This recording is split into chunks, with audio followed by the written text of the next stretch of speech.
Hi Sharks, Tom here, and in this video we're going to be talking about some different methods for contacting leads. So remember, this whole strategy and technique that we're using all rests on the fact that we've looked at some vertical markets, we've really drilled down, and we've got this idea of like, okay, we know we've identified some businesses that have a budget that fit kind of some parameters of what we want to do and what we want to get, and we know kind of where they are, right? And all of our decisions and things that we're going to do moving forward are going to kind of be based off of that stuff. And we're going to talk some more about that as we go through here. But so in this video, we're just going to talk about, like, once we've identified some of these leads or prospects, what are some of the ways that we can use to contact them and get in touch with them. Now, there is, there are some pretty straightforward ways. None of this stuff is really going to be new to you. There's only so many ways you can contact a lead, right? But I do want to cover a couple points about each one. So the first way is we can pick up the phone and we can call them. So probably everybody's least favorite way to do it, right? Nobody wants to pick up the phone and call them. But I will give you a couple of tips when it comes to using the phone to contact leads and prospects. And I'm going to share with you the most important words you will ever learn when it comes to prospecting. And that is, especially by the phone. And those words are, thank you very much, goodbye. So, one of the things when you're contacting people by the phone, and, I know a lot of people get scared by this, and, I'm not a cold caller. I don't like to call people up and try to make the hard sell, and, I'm no Jordan Belfort, right? Is that the Wolf of Wall Street? I'm not that guy. But the way that I've kind of got over that fear of using the phone to contact leads is really following this thing that we've been talking about, how we're really detectives when we're prospecting.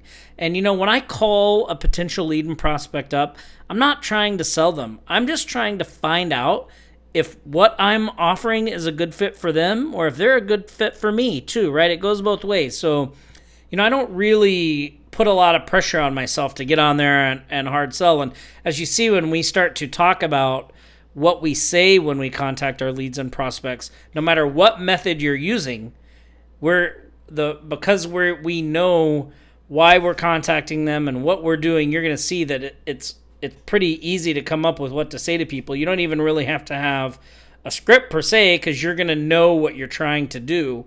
And by the time you get through this whole course, you're going to know that too.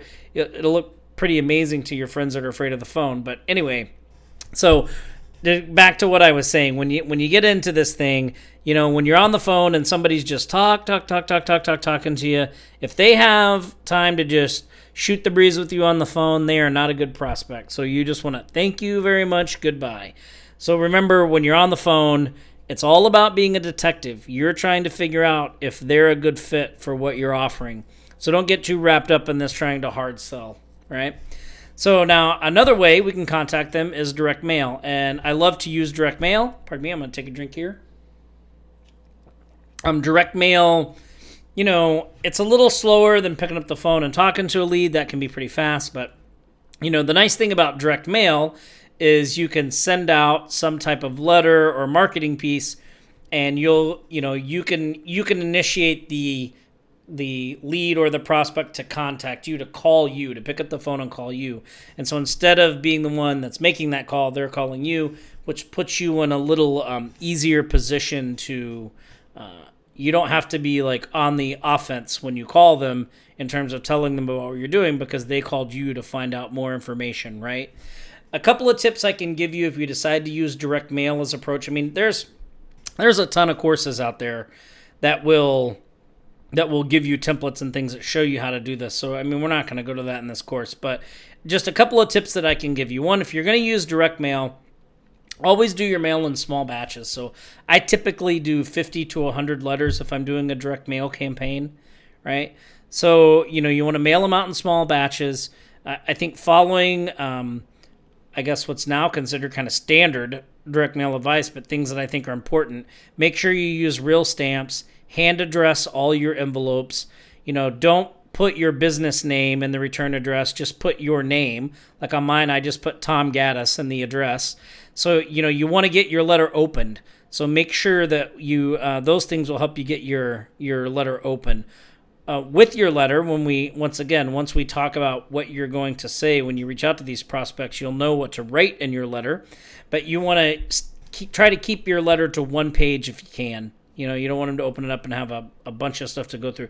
You can send one page and maybe a brochure. That would be okay. But you want your main message that you're sending them to just try to keep it to one page. And then with direct mail, it's really important that you have a follow-up system. So you don't just want to send out one letter and be done with them. So you either need a system where maybe you have 3 or 4 letters lined up and you send them one every week, or maybe you send a letter and follow up with a phone call. And that kind of stuff. So just make sure you have something like that in place. And once again, there's a ton of courses out there that will show you the nuts and bolts of this. What we're trying to get across in Local Client Shark is the strategies and the principles that are behind all of this stuff, so that no matter what you're doing, you understand exactly what you're trying to accomplish and how to make it work, right? So another way to contact is through email. Now, I know a lot of people love to try to contact through email. To be honest, I've never really been able to have any great success with email. I think people's inboxes are super crowded unless it's a really warm lead and they know I'm emailing them. It really hasn't worked that well for me. Maybe that's just me though. But if you do email, I would recommend you do the same thing. Have a follow-up just like you did with the direct mail, either it be a phone call or a letter or some way that you follow up with the person. And then I use email tracking software. Like HubSpot has a free thing that you can add as an extension to like Gmail and other mail providers. And it'll just let you know whenever somebody opens your emails, because man, it's a real pain in the butt to send out emails and then wonder, did they open them? Did they read them? Did it hit the spam? So this will give you a good, clear indication. It tells you exactly whether they opened it or didn't open it. And the HubSpot one is pretty good. I used to use YesMail, and I really loved it, but they recently went to paid only, and so it's like $144 a year to use that one. But anyway, make sure you use email tracking. And then you can also reach out to leads and prospects through social media. The thing with social media is, one, make sure you use etiquette. Be nice. Don't pester people on social media. And make sure you're following whatever platform you reached out to them on. Make sure you're following their terms of service, right? So those are some ways that you can reach out to your leads. If you have questions, hit me up with a support email. In the next videos, we're really going to get into what you say and what you're going to say to these leads, whether you're calling them, sending them a direct mail piece, emailing them, or reaching out to them on social media. So look forward to seeing you in those videos.